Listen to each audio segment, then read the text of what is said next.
I'm very lucky to be in the business of helping companies and governments and leaders and individuals prepare for, manage through, communicate about, and recover from things that go horribly wrong. I've been doing it in one way or another for the last 35 years. For the last 27, I've taught it primarily at New York University, where I teach in the Masters in Public Relations and Corporate Communication program, and also in the Stern School of Business of NYU in the Executive MBA program. I also have had the privilege of teaching and working in 42 countries on 6 continents, and it's a lot of fun. And for those who are contemplating careers in professional communication, it is a growing and increasingly sought-after area, and it's something you might want to consider giving a look at as you go along. What I want to share with you today over the next hour or so is an introduction to some of the dynamics and some of the patterns that predictably take place when institutions or organizations are in crisis. And one of the core disciplines of crisis counseling is pattern recognition. And in the crisis management courses and crisis communication courses that I teach over 40 hours per course, we go into the patterns in great detail. Today I want to show just some of the patterns in great outline in this hour-long version. One way I like to think of the hour-long version compared to the 40-hour-long version is this. If you take a grain like barley and you mix it with water and a couple of other things and you let it sit there for a while, you get beer. And beer is good. You take the same stuff and you distill it down, you get whiskey. And whiskey is better. It's the same stuff. It's just distilled down to get the essence. When I teach crisis communication over 40 hours, that's beer. Today, we get whiskey. Cool. Awesome. Yeah. So here's how I'd like to start. I'm in the crisis business. What is a crisis? Yeah, I'm looking at you. What is a crisis? Other than when the visiting speaker comes and points at you and says, I'm looking at you. What is a crisis? Take a chance. You want to help me out? It's a bad time. Okay? What's a crisis? A worst case scenario. I'm glad you mentioned scenario, because that suggests there are less than worst case. There are multiple cases. What's a crisis?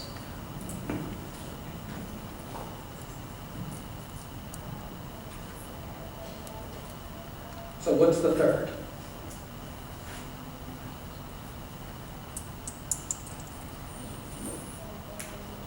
Something troublesome. One more right here. Oh, don't worry, I'll call on you over there soon. Yeah.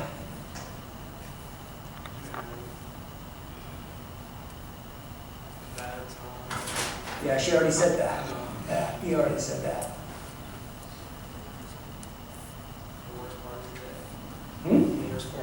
The worst part of your day. Okay, those are all good.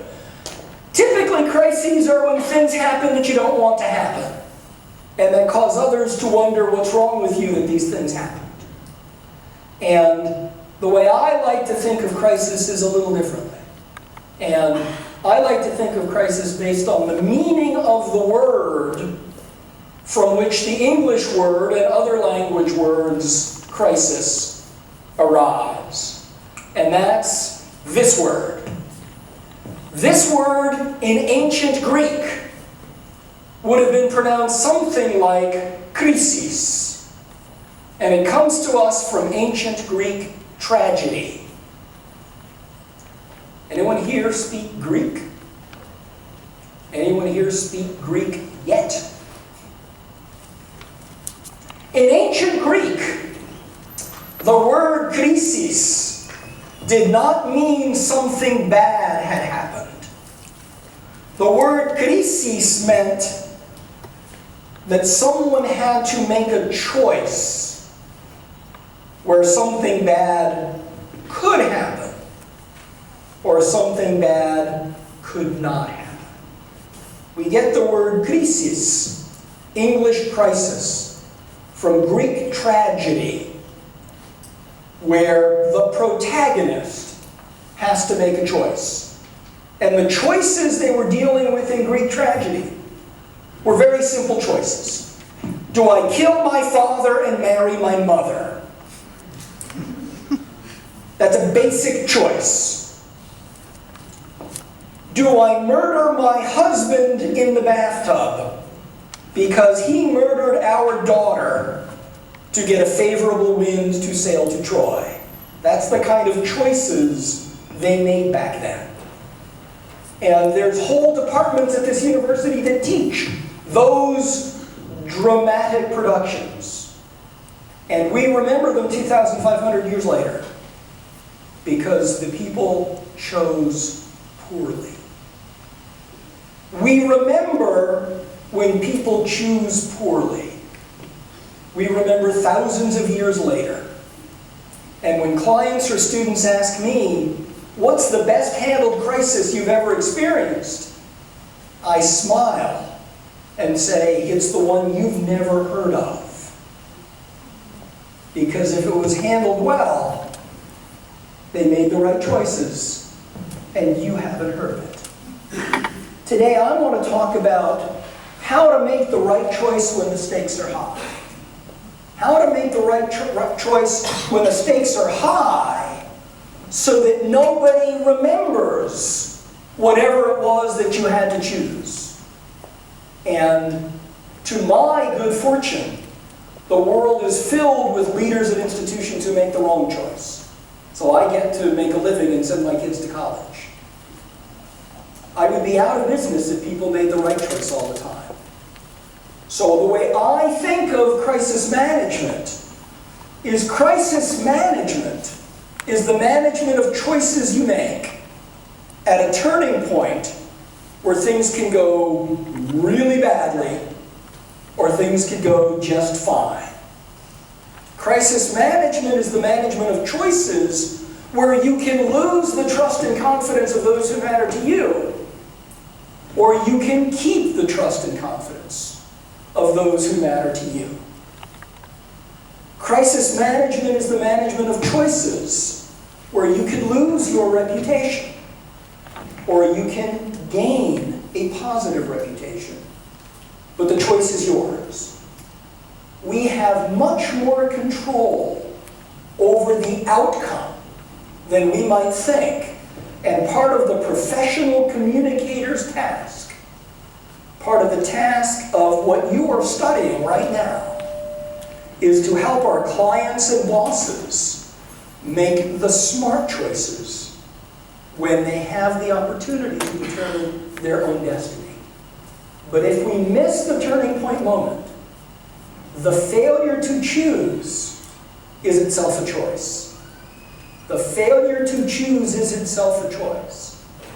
So I want to talk today about how we make the right choice. When we are facing a situation where we could lose the trust and confidence of those who matter to us, or win the trust and confidence of those who matter to us, how do we choose? One of the patterns of organizations in crisis, one of the patterns of leaders in crisis, is that harm to reputation, harm to trust and confidence, is not based on how severe the event in question is, but it's based on the timeliness and the quality of our response to the thing that puts trust and confidence at risk. How we choose determines the outcome. So how do we choose? Of all the ways to choose what to do in a crisis, the most productive way to choose is to ask ourselves with honesty and clarity, what are the legitimate expectations of those who matter to us? What are the legitimate expectations of those who matter to us? If you're running a company and your company is poisoning your customers, it's easy to figure out what to do if you ask the question, what are the legitimate expectations of those who matter to us? And you can very quickly see one of the legitimate expectations is stop poisoning people. Stop poisoning people. But many companies don't because they ask the wrong question. And we need to ask the right question. We need to ask the right question at the right time. Another way to ask that same question that gets you to a much more granular set of answers is, what would reasonable people appropriately expect a responsible organization or leader to do when confronted with this kind of problem? If we're a company and we're poisoning our customers, what would reasonable people appropriately expect a responsible company to do when you discover that you're poisoning your customers? And there's an answer to that. Number one, stop poisoning our customers, but that's not enough. What else would they legitimately expect? Huh? Some kind of, whatever it is that's poison, take it off the market. What else? I'm sorry? Make it better to whoever's been hurt. What else?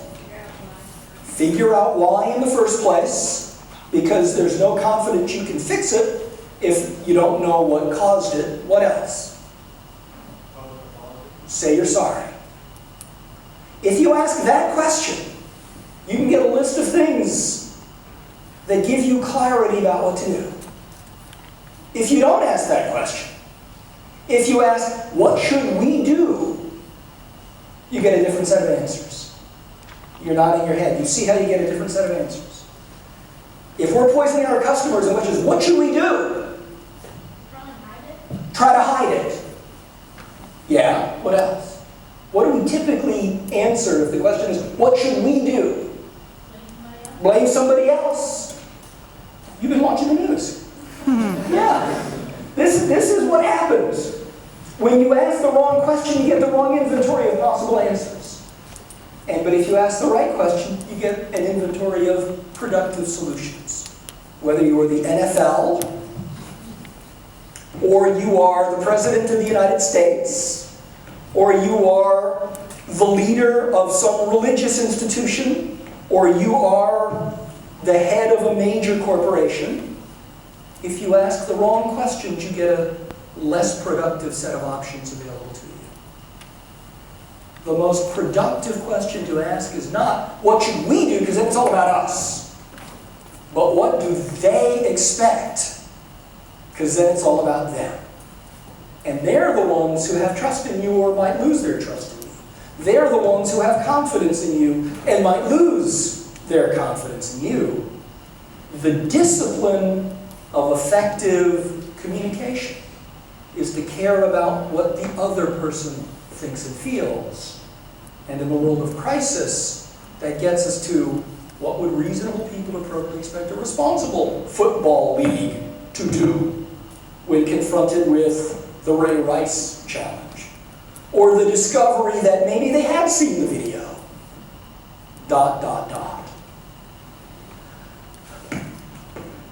You can answer that question down to a very specific level for any group of stakeholders you have.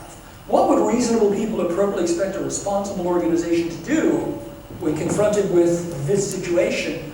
You can answer that question down to the level of the individual. You can answer that question down to the level of these employees in this facility. You can answer this question down to the level of an individual regulator. You can answer this question at a very deep level of specificity for any stakeholder group or subset of stakeholder groups. And you can get a very robust set of possible solutions. But there's one expectation that cuts across all stakeholder groups. And one expectation that we need to take seriously that frankly most companies and most leaders, most businesses forget to take seriously. And that expectation that is common across stakeholder groups is that in a crisis, those who matter to you expect you to care. In a crisis, those who matter to you expect you to care. And if you fail to fulfill that expectation, everything begins to unravel in a hurry. In a crisis, those who matter to you expect you to care. And therefore, effective crisis response consists of a timely demonstration that we care, and then a persistent demonstration that we still care. And we need to act in ways that show we care. And we need to say things that show we care, as long as people are at risk, as long as people are looking at us. But it is precisely when people are looking at us that every impulse says, curl up into a ball and hide under our desk. We need to have the courage to show we care. Companies often have a very hard time. Frankly, the NFL did an appallingly poor job at showing they care last week. We need to have the courage to show we care.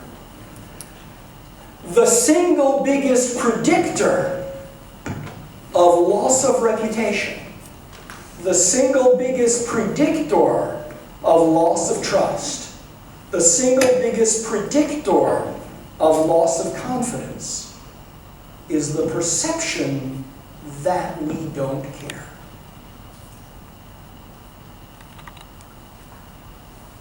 If we fail to show we care, the predictable outcome is people won't trust us.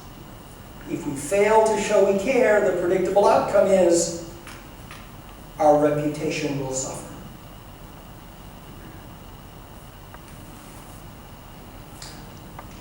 We saw this last week with the NFL. We saw it initially when the first video was posted back in the spring. We saw it initially when Mr. Rice and the NFL failed to ask this question, and they asked a different question. We saw it when the NFL suspended Mr. Rice for only 2 games that happened to be 4 days apart. So his suspension will be essentially 5 days without playing. And then when the second video, which I won't play, appeared, we again had an opportunity to ask this question. And we saw the NFL finally suspend him for the foreseeable future, and the Ravens fire him. But it seemed to be pretty late, and it seemed to be pretty forced. And my prediction is the NFL commissioner isn't going to survive. You're disagreeing or you're agreeing? No, I totally agree with you. Because he failed to show he cared. He failed to do what reasonable people would appropriately expect a responsible commissioner of a football league to do when confronted with this problem, and then with the other problems that surfaced in the last few weeks as well. But if he can't survive, it's his fault. Because he could have shown he cared. But he didn't. He could have shown he cared at any moment along the way. But he didn't. So we'll remember that choice. If he had done it the right way, this wouldn't be an issue. We would have forgotten it by now. Let's look at a different example. What's that? So I put up this picture of this thing in water on fire, and everyone says BP oil. You said that, sir. What is that? It's a flaming wood. I'm sorry? A flaming wood. It's a flaming oil